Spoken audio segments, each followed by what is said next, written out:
Tank is a different animal too. So it's a great fight. That's why everybody want to see it. We can't just look at it and say, oh, he gonna win, oh, he gonna win. No.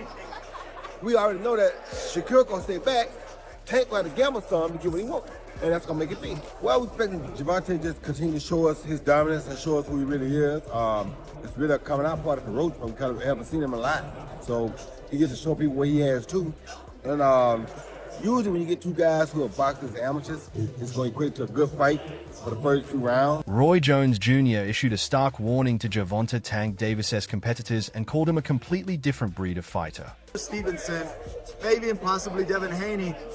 How would you think those two fights will go for Devin Haney and Gervonta Davis and Shakur Stevenson? The only fight I want to see right now would be Gervonta Davis and Shakur Stevenson. Why is that? Because Shakur's still on the winning streak, and so is Gervonta. We don't want to see you fight a guy who lost already. Well, I mean, not that he lost, but we don't want to see you fight a guy we saw suffer whatever he suffered. We want to see you fight a guy that we know is at a peak. Devin Haney is now trying to refine himself. I don't want to see that fight. I want to see somebody that know what he is. When Roy Jones Jr. broke down the Shakur Stevenson versus Gervonta Davis matchup, he didn't dismiss Shakur's skills. Jones acknowledged his tactical brilliance and that awesome back foot game, but he was quick to warn that Davis is a different animal, a patient predator who waits for his openings. Jones believes that if Shakur doesn't account for that patience, a knockout victory for Davis is very much possible. People keep on saying that Shakur, his IQ in boxing, he's very tactical, his background could give problems to Tank Davis. Do you think that would be the key factor for Shakur Stevenson to beat Gervonta Davis? Shakur Stevenson gonna be a problem for anybody because of that back foot game. He has an awesome back foot game. And when you got a good back foot game like that and you understand boxing like he understands it, he gonna make it rough for anybody. But Tank is a different animal too. So it's a great fight. That's why everybody wants to. During his recent interview, boxing legend Mike Tyson weighed in on a potential matchup between elite lightweights Gervonta Tank Davis, Shakur Stevenson, Devin Haney, and Keyshawn Davis. He shared his thoughts on the possibilities. Wow, that's tough. I see, that's a tough one. All those guys are great. Yeah. We'll just have to wait and see. Can Tank come back and fight a Shakur, Devin, or Keyshawn? I think so. Adding an interesting take, Showbiz the Adult noted the strong mutual respect between Davis and David Benavidez, suggesting this new collaboration could be a strategic move to help Davis improve his activity and counterpunching style. Benavidez Sr. to coach him for his next fight in the fall, and we're talking about October, September at the earliest. And it's official. He's going over to Jose Benavidez Sr., the father of Jose Benavidez Jr., and most notably, the father of David Benavidez. Gervonta Tank Davis and David Benavidez, they've shared their mutual respect for each other and admiration, honestly, during the press conferences of Davis versus Martin card. This is a dream come true for me. I've always been wanting to fight on a card with Gervonta Davis, and now that we got it set up, this is going to be the biggest card of the year. I won the David Benavidez fight before, I think when he fought Caleb Plant. And at first I didn't know that, he was one of them guys. Till I actually, went to his fight and put the earphones on and, I was close up. So I'm definitely excited to be on a card with someone like him. On the technical side of the Davis-Benavidez partnership, Showbiz identified a key area for growth: Davis's historical lack of in-ring activity. As a low-volume, high-precision counterpuncher, Davis has often relied on waiting for opponents to make mistakes. For me, you can't help but to expect the same thing out of Gervonta Tank Davis. Having great form, implementing it now, and working at a high speed? Oh, that's definitely Tank. But he doesn't implement that in the ring. According to CopyBox, Gervonta Tank Davis' lack of activity is historic. I mean, he is the lowest volume fighter in the world.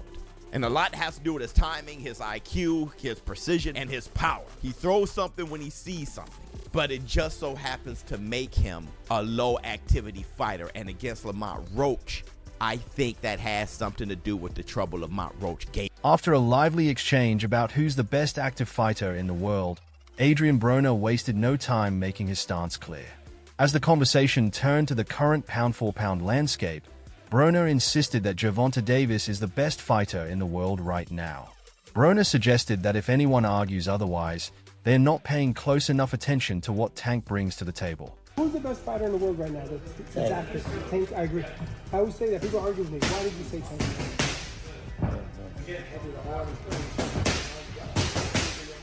I'm gonna try to say this without disrespect.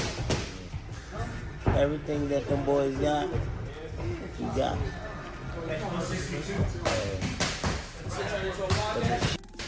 He got.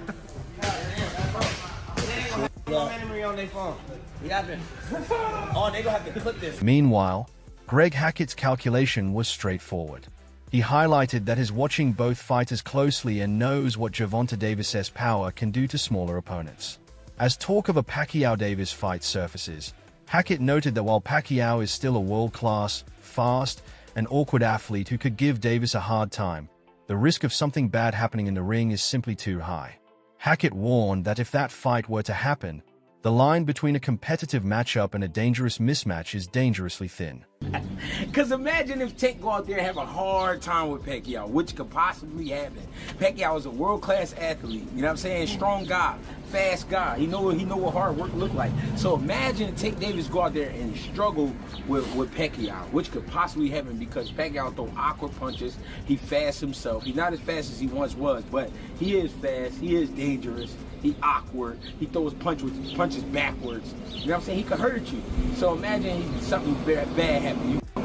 On the broader challenges facing the sport today, Greg touched on the difficulties of matchmaking in the modern era, with fighters sometimes struggling to make the right decisions regarding their career paths and opponents. He cautioned that if boxing leans too heavily on cross-sport spectacle, it risks diluting the very product that built its fan base. For the sport, Hackett emphasized that this isn't just about entertainment. It's about preserving the integrity of competition in the ring. You pay attention to though, Mil, but do you see that that's happening at a younger age for these guys? And, Yes. And it's harder to make the fights. You notice that? Yes. So if you pay attention to history, what do history tell you? We dealing with, this is a crash and burn era. If everybody talking about being retired by 32, we ain't gonna really be getting too many fights. It's a crash and burn era. Adding on, boxing analyst Fannin discussed Tank Davis's involvement in another controversy. Recently, a woman named Havana Saint filed a lawsuit against Tank Davis's close friend Adrian Broner, accusing him of sexual battery, assault, and defamation over a series of alleged incidents between June 2nd and June 8, 2026. She claimed he encouraged her to drink until she couldn't drive, then repeatedly pressured her for abuse. Fannin linked a prior Davis tweet warning women about dating streamers to Broner's behavior. Davis reportedly called out Broner and Dean the Great for how they act around women during a stream visit in late May 2026, a warning that now looks eerily prophetic given the lawsuit. Now, why am I saying that Gervonta Davis warned them? Because Gervonta Davis did. Gervonta Davis said in a tweet, hey girls, if your guy is a streamer, basically leave them alone because they want more attention. They want more attention than you do. And that's exactly what the problem with Adrian Broner is. Looking for attention, man. Doing things for attention. Fan and International Boxing Channel closely followed the intersection of live stream culture and combat sports, particularly the recent legal troubles involving Adrian Broner. As the lawsuit against Broner and Dean the Great moves forward, he argued that these streamers intentionally manufacture chaos for clicks and views. This tactic has repeatedly escalated into volatile and legally problematic situations. When the pursuit of sensational content replaces responsible judgment, the consequences can extend far beyond the internet. What kind of behavior is that, man? And I can't, you know full well, dog, you know full well. Let me put it this way, that something like that could happen, right? Dean the Great, when they were talking about the lawsuit, say, that just kind of comes with it, right? Why would it come with it? Because you're constantly out there acting a buffoon, playing around, seeking attention. You're seeking attention. You're seeking attention in the stream and acting a fool in the stream, looking for the stupidest moments you can possibly get so you can get all this money, right? So that's exactly what Gervonta Davis said about it. Now, Richardson Hitchens noted that Tank is no longer chasing Devin Haney and Keyshawn Davis. Both fighters have stopped chasing him.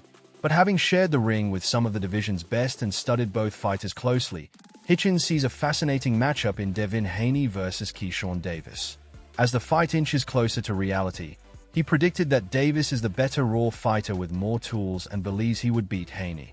Hitchens warned that if Davis proves him right, Haney's standing as an elite force would take a significant hit. I feel like it's a great fight. I feel like Keyshawn and Devin Haney is a great fight for the sport of boxing, and that's what it's about. You know, two young fighters going at it for a world championship. Devin Haney is already accomplished. He's already did a lot in the sport, so it's only right that he give a young guy like Keyshawn that's trying to climb the ranks and make his mark in boxing an opportunity. And hopefully one day I get the opportunity to face any one of them guys. The respect really will come from fighting a guy like Devin Haney. But he has a fight with Devin Haney coming up, and he's able to take the belt from Devin Haney. He will be the guy to beat, so yeah. I believe he'll beat Devin Haney. I just feel like he's the better raw fighter than Devin Haney. I feel like he has more tools. With his name circulating among the division's elite, Richardson Hitchens made sure his message was clear.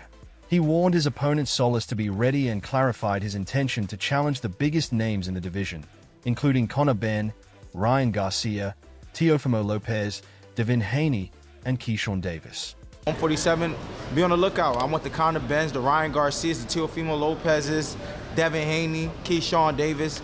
Line them, all them guys up. Richardson Hitchens is here. I'm not ducking no smoke, not hiding from no smoke.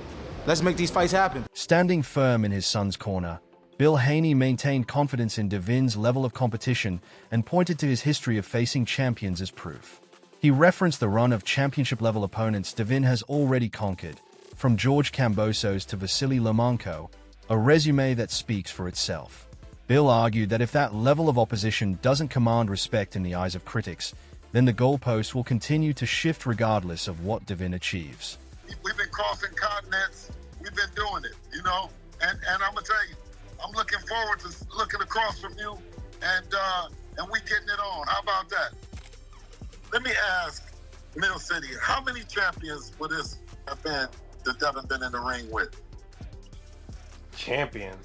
Damn. Take a look at it. Take a look at it. Can't.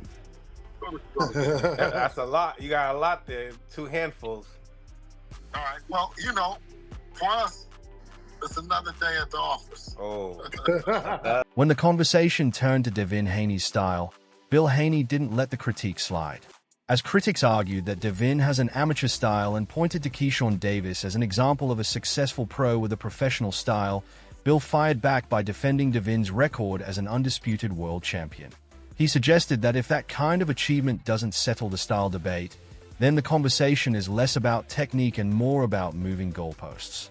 For Devin, Bill emphasized that this isn't just about style points, it's about results that speak louder than labels.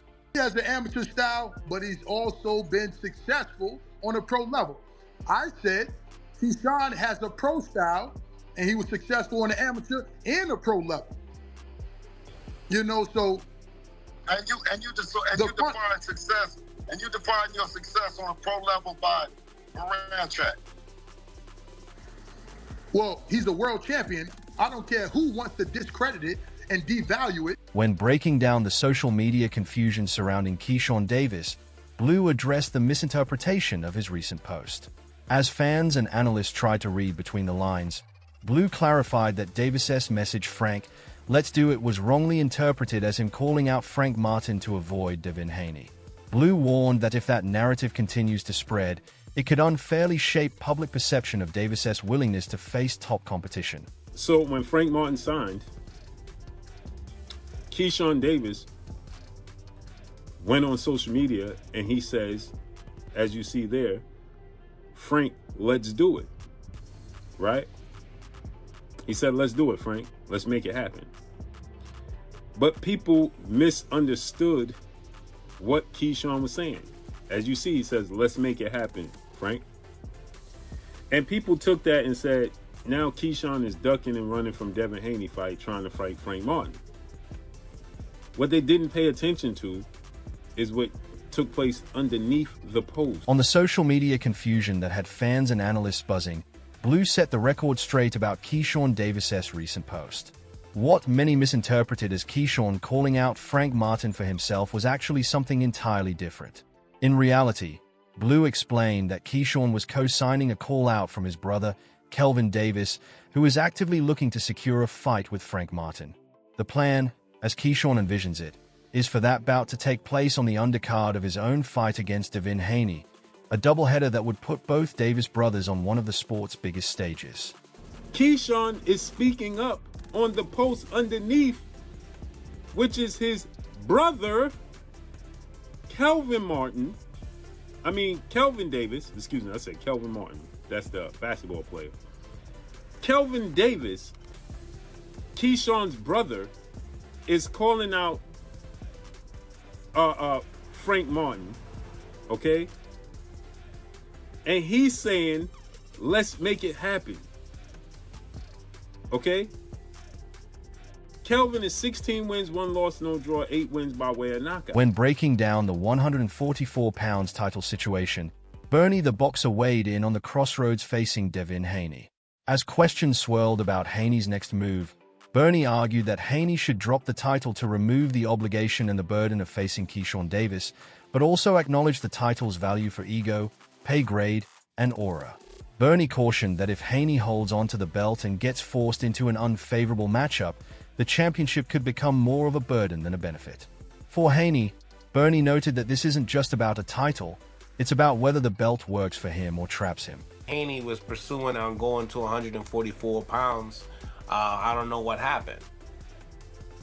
Well, I think that what he has to do is he has to drop that title, so he doesn't have that obligation of Keyshawn Davis, that burden of Keyshawn Davis. He has to drop that title.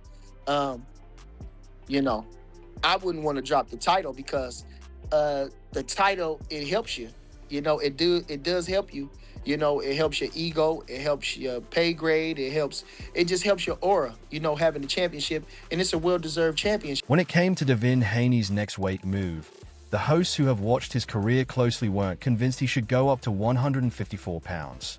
As talks of moving up to junior middleweight surfaced, they argued that 147 pounds is the more suitable division for his current trajectory. They warned that if Haney jumps to 154 too soon, he could find himself at a size disadvantage without the proper time to adjust. Away from 54, I don't have no belief in him at 54. No belief. No, not against the Bootses and the other kid. What's the kid's name? Fundora. Josh Kelly. Probably Josh Kelly. Now I ain't seen Josh Kelly. He's the weaker link. But as far as Virgil Ortiz and the big three at 54, I don't give Devin Haney much of a chance, and I don't think he needs to. I think 47 is perfect for him. Right. I think 47 is perfect for him. When it came to the status of Keyshawn Davis versus Devin Haney, boxing analyst Blue confirmed that both fighters remain in active negotiations. With the WBO having officially ordered the fight and a purse bid scheduled for the upcoming Monday, Blue noted that the pieces are moving toward a resolution one way or another. He explained that if the purse bid comes and goes without a deal, the fight could head to the bid process and land with a promoter neither fighter prefers. For Haney, Blue emphasized that this isn't just a mandatory defense, it's a chance to prove that business won't stand in the way of the biggest fights. They've been in negotiations. Keyshawn Devin Haney goes by the mantra Debo Dev from the movie Friday with Ice Cube and Tiny Zeus Lister. The late, great Tiny, right? And so he's been going around saying he's looking for Debo Dev and got 2 bricks, etc., etc. We know the rest. So his manager, Jay Prince, to deter from Devin Haney pursuing his brother, Shakur Stevenson, Jay Prince petitioned the World Boxing Organization, better known as the WBO, to be the #1 contender and ultimately the mandatory challenger to fight Devin Haney. As for what's next, Davis hasn't fought since his controversial draw with Lamont Roach Jr. back in March 2025, and it's been a rocky road back. Legal troubles have kept him out of the ring far longer than anyone expected, and the WBA has since ordered him to defend his lightweight title against mandatory challenger Floyd Schofield. Nothing is locked in yet, but one thing is clear. When Tank does step back through the ropes, the entire division is going to be watching.